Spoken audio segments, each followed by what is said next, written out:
You're listening to The Switch. I'm your host, Stephanie Shaw.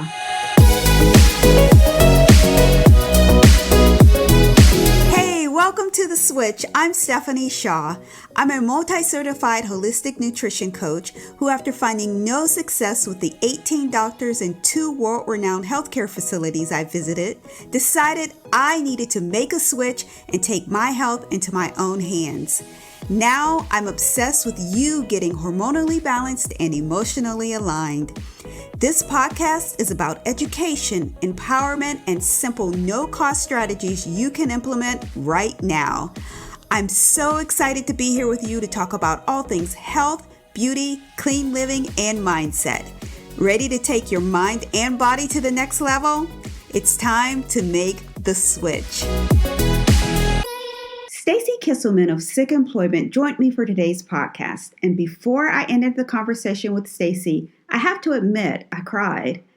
While you'll hear how she handles a life-altering car accident, PTSD, epilepsy, and cerebral palsy, you'll understand why she is such a powerful writer and speaker. Stacie is the author of 12 Years a Woman, My Journey to Happiness, a story written from years of journaling. When I asked her to tell me about the switch in her life, she said it was the car accident and shared with me how grateful it has made her. Hey everyone, welcome to another episode of The Switch. I am so excited to have with me today Stacie Kiselman. Stacie is with Sick Employment, that's S-I-K Employment, and Stacie is a professional freelance writer and author. She started her business right after graduating from college when she was also diagnosed with epilepsy, which came following a car accident. After years of battling chronic illnesses, she began to suffer from PTSD. Stacie handled all of this by journaling, and for 12 years, she chronicled her life from a third-party perspective. And she also turned that journaling into a book, and I'm excited to hear about that. Stacie, welcome. Thank you for having me. I'm so excited to be here. Of course, I am as well. So take us back to your college graduation. How soon after that did the accident happen and you began to find out that you had epilepsy? It's funny that you asked me how soon after, because that happened 2 weeks before my last exam. Wow. Yeah, it happened. So I had a chance of not graduating college at all. Luckily, my professors were very accommodating. They were very understanding, and so with their help, I was able to graduate college successfully. Wow. No problem at all. Wow. The workforce was not that kind to me. Mm. And I was job searching for 6 months before I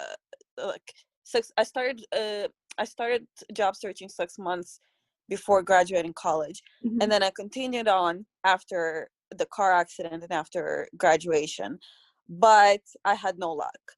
Mm-hmm. And so I'm really just not the type of person that can really do nothing and just stare at the ceiling and just not do anything with my life. Right. I want to always feel useful. I want to always feel like I'm learning and growing. And so one night, I remember I took my credit card, I made a website, and I started promoting myself as a freelance writer. Mm-hmm. And writing has always been my passion. I realized that when while I was in college, because as a student, especially in human resources, you have to write essays, you have to write reports. And so I realized that maybe HR isn't really for me, Mm-hmm. but writing is. That's powerful. That's powerful to you totally switched your thought pattern. You didn't let anything that was going on defeat you. You stepped into your power, discovered what you were good at, took control, and started a business from it. That is awesome. We're going to talk a lot more about the business, but let's go back to your story a little bit. So during that process, you said that you were diagnosed with PTSD. And I have a lot of guests who had to actually self-diagnose. Tell me how you came up with that diagnosis. I wasn't actually officially diagnosed. Mm-hmm. I have PTSD. PTSD runs in my family, Okay. and mental illness in general runs in the family. So even if, like, if you have somebody in your family that has PTSD, especially a close family member, with me it's my mother. And so even if you have no reason, even if I have no struggles in life, and you have a family member with PTSD, there is a chance that you will have PTSD in your lifetime, because when you're around mental illness so much, and it still affects you, Right. even if you don't notice it and if you don't realize it, it still affects you, because it becomes sort of like your normal in a sense. Yeah. So with me, my life after the car accident and after I was diagnosed with epilepsy, and with epilepsy I was officially diagnosed because, let's face it, I had seizures, right? Right. Um, and so life just wasn't the same, you know. I mean, before the car accident, I was just a 20-something-year-old woman. I was in college. The only the only the only worries I have to cope with were my only responsibilities were to finish school Right. and make my boyfriend happy. Yeah.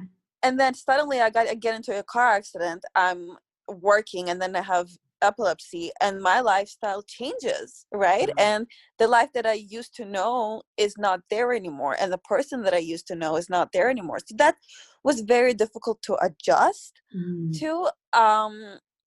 And again, it's like that's how it just came about. And I was actually, like, in a sense, I'm very lucky that I have a person in my life that has PTSD, because I have somebody close to me tell me that what I'm doing and what is happening to me is not okay. So I have somebody somebody as an outside source to tell me that things need to change. Right. So you also talk about invisible illness and what that looks like. Tell the audience what you and the stigma around it. So tell the audience either what you've experienced or what others may have experienced around invisible illnesses, and what that actually means.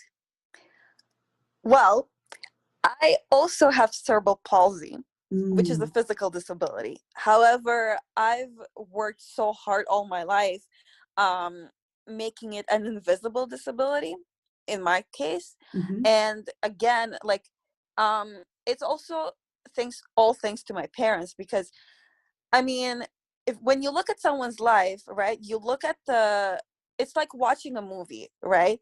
You look at the person and you see the finished product, but you Right. don't see the behind the scenes of what was happening throughout their childhood, and the work that the parents put in, and the work that the person has put in to be who they've become, Right. right? And so that's something I've worked on my physical strength. I've worked on my physical strength my whole entire life. And then epilepsy is an invisible disability. Hmm. However, when you have a seizure in front of other people, it becomes a visible disability. Right. And so that's sort of like that. When I hear of physical and invisible disabilities, that sort of confused me, because to me, my cerebral palsy was always a invisible disability, whereas epilepsy was always a visible disability to me, because there were times where I had seizures in front of other people. There were times where I had, and mind you, there are different types of seizures. So there are Right. types that are visible, and there are types that are invisible. I had the Mhm. visible types where Mm. people would, would want to call 911. Right. And so I just sort of, there's a stigma in around as of what to do, as of what to how to react to invisible disabilities, especially when it turns into a visible disability. um and so there's a stigma around how to treat a person with a disability, whether it's visible or invisible. And so I wanted to change that. That's what I want, and that's what I want to get out there with the help of my book. Yeah, awesome. You are an overcomer. like people can't I can't fathom, the PTSD, the epilepsy, and then you tell me that you have cerebral palsy as well. And there's so much for you to overcome. And it looks, appears, and feels as if you've taken pen to paper and it's helped you actually overcome a lot of those things. Talk to me a little bit about that. How did you take your power back? I when I was told by my parents that there was something that I needed to change, Mm-hmm. and that there are symptoms of PTSD, a lot of them, and I had very rough few years after I was diagnosed with epilepsy. I mean, I had around 50 seizures a day, and Wow. there were times where like I couldn't I felt that like my body was taking control over me, and when as as an able-bodied person, you are in control of your body and mind, right? Right. Whereas I felt that my body and mind was controlling me. Mm. And so there are different ways of coping with PTSD, and I wanted to do it the natural way. And there are many ways of doing it. There's exercise, there's things like coloring books, walking a lot outside, vitamin D, and then there's writing and journaling. And my husband, who was who's been with me for 9 years and has seen me through through the many struggles that I've been on, who accepted me as a person with Wow. cerebral palsy, and saw me struggle with everything after my car accident and epilepsy and then depression.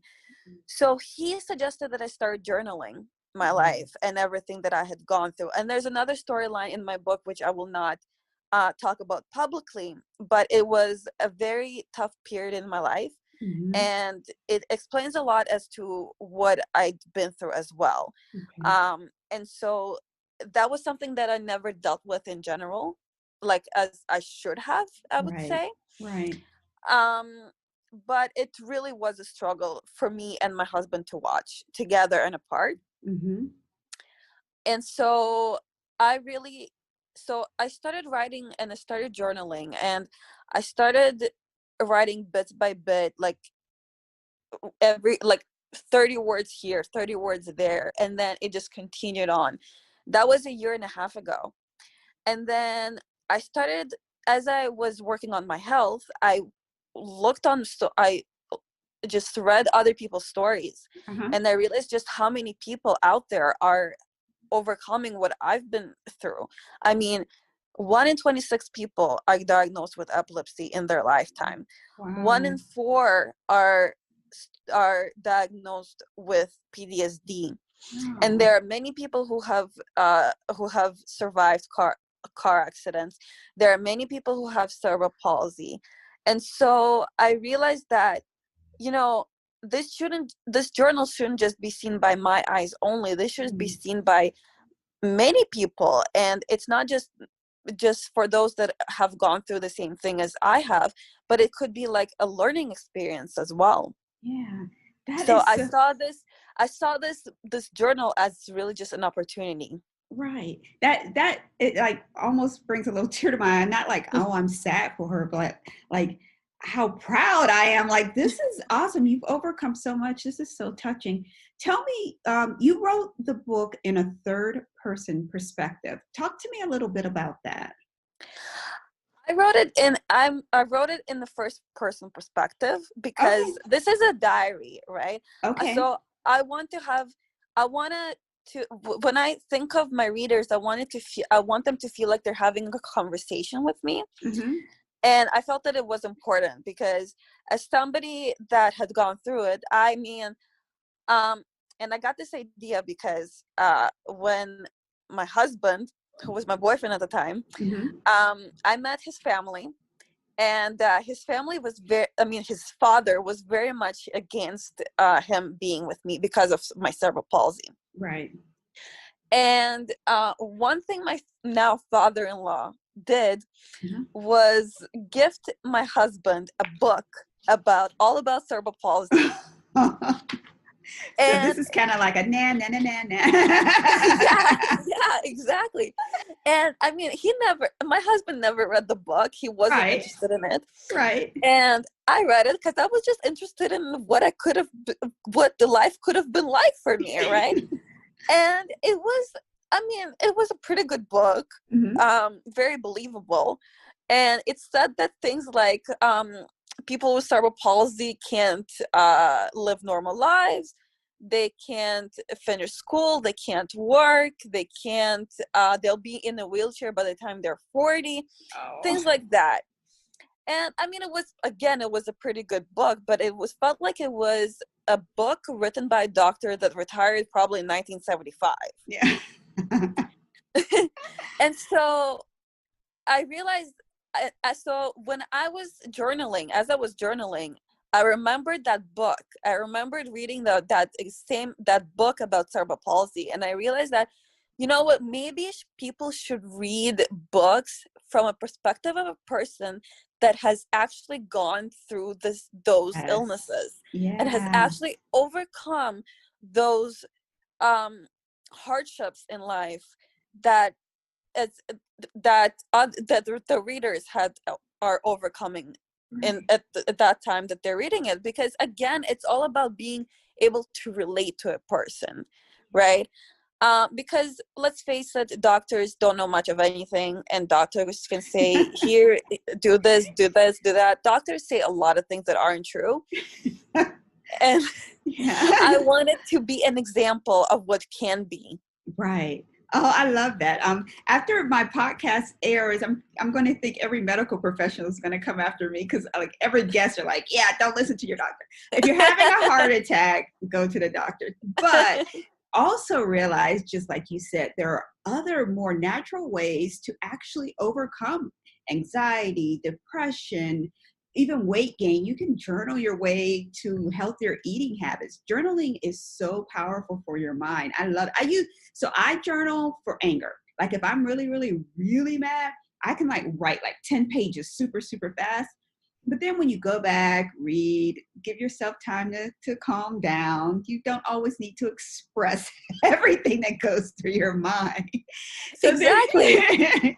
And you know what? Like as I was writing it, I realized so much about myself. Like I learned yes. so much about who I was back then and who Mhm. I am now. Because I mean, I don't know about you, but for me, in my life, in my experience, as I was writing it, I I was learning so much about what I about my mistakes, about my progress, about what I've achieved. Because as you go through it, you don't really understand what your life situation is like, and Right. especially when you have seizures. Like seizures affect the memory part of the brain, Mhm. and part of the brain is perspective. So a lot of the things that I'd gone through, I didn't even understand it because the perception part of the brain was damaged, but Mm. right, because of so many seizures a day that I was having. And then I was writing all of the things that were happening with me in my personal life, with my friendships, with my health. And I was writing all my feelings, my anger, my my frustrations, everything. And then I realized, wow, like there were moments where I was like, what the heck was I thinking doing that? Why didn't I open my mouth when somebody said this? Why didn't I Yeah. open my mouth when somebody said that? I mean, and so it was almost like an eye opener for me. Wow. I love that. I love that. And I try to tell people that it's a lot of people just don't like to write, and I get it. But I like what you said in the beginning. You said you started with like 30 words per day. So no one's asking folks to write a dissertation or to write a book. If you just start somewhere, it can be so powerful, especially when you start to look back. Yeah, I like that. So Yeah. tell Yeah. me, so there's different ways for people to journal, and I don't know how in depth you've gotten into journaling, but are there different ways that you can suggest that people can get started? I would say just start writing. Mm. Even if it's just one word a day, it doesn't matter, right? Because writing is something that comes naturally. You don't even have to be such a great writer to start journaling, right? I mean, writing is my profession. Right. Writing is my passion. So I feel that I'm good at it, and I feel lucky that I have the freedom to write. I love being a freelance writer. Mm. I love being to be able to write for others, and there are people who, I mean, this comes. I mean, just as a freelance writer, I mean, there are people who were born in Canada, America, UK, it doesn't matter. And you know what? The people come to me as a freelance writer because they are not great writers, and they know it, and that's okay. They have great ideas, but they're not great writers. Right. To start journaling, you don't have to be a great writer. You just have to start writing. You have to put your feelings down on paper, pen and paper, word file. It doesn't matter, whatever, whichever one is better for you, whichever way it works for you. And then if you don't have to publish it as a book. I mean, Right. I made a choice for myself to publish it as a book, to be like, hey, you want to know more about me? Purchase my book on Amazon. um but yeah, I mean, it can just still be for your eyes and your eyes only, just like I wanted it to be at first. But you have to start, because if you don't start, you won't know what it's like. You won't know just how easy it'll be later on. And I've been journaling for a year and a half, and I'm still a work in progress. I mean, I think that once the book is published, I still don't think that I will think that it's perfect anyway, but I'm doing it anyway. So just start. I love that. I love that. So I want to tell everyone, and correct me if I'm wrong, but the name of the book is 12 Years a Woman, My Journey to Happiness. Is that correct? Yes. And where can people find the book? People can find it on Amazon, and there will be two versions of the book available: ebook and paperback. So it will also be a great gift idea for a loved one, for a holiday, as a holiday gift, Yeah. as a birthday gift, whatever you want. But even if you don't have PTSD, epilepsy, or not car accident survivor, or if you don't have cerebral palsy, oh my God, I've been I through a lot. know. I'm like, that's so wonderful. You can laugh about it though. Like, your You smile know is what? infectious. The best medicine is laughter and sense of Yes. humor. I Yeah. mean, once, I remember this one time, I was supposed to send something to a friend, and Mhm. she messaged me about it. And I'm like, and I totally forgot it Right, about it. Like, right. it's completely slipped my mind. And I'm like, oh, I'm sorry. I was too busy having a seizure. So now you're using it as an excuse, huh? Yeah, Yeah. exactly, exactly. But I mean, you don't have to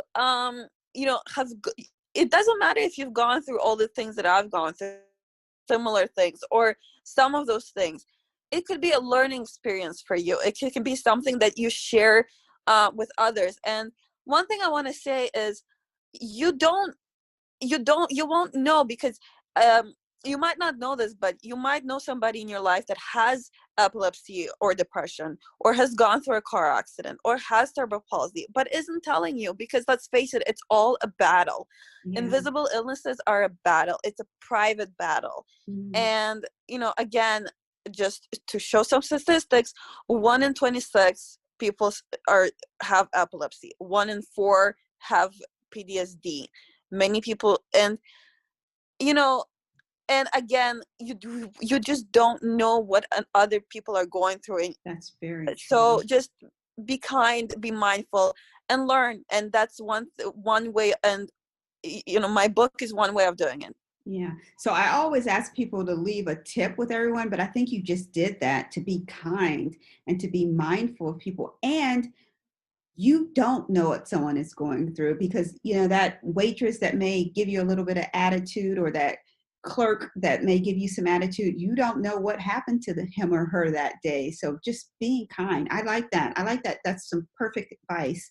So sick employment, tell me a little bit about the business and how people can get in contact with you for the business. So I'm I work with literally everyone. Mm-hmm. I work with college and university students. I work with job seekers, entrepreneurs, and other professionals. Um, when I started out small. I started Mm-hmm. out with what I knew, Right. and I started out writing and editing resumes and cover letters because I have a bachelor's degree in human resources, so Mm-hmm. I Makes was good sense. at it. Yeah. And then opportunities. I mean, my social media presence grew.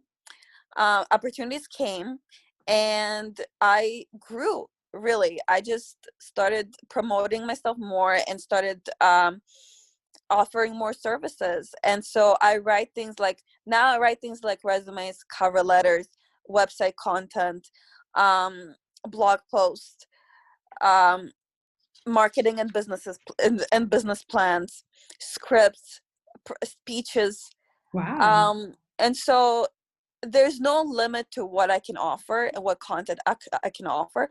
However, Mm-hmm. one thing that I am good at Mm-hmm. is declining projects. Oh, If I feel that I can't bring 100% to a project that is inquired, I will mm-hmm. say no, and I will tell my potential clients exactly what type of writer they should hire, Right. That's, because no, I was just because going to the say that's good. Yeah.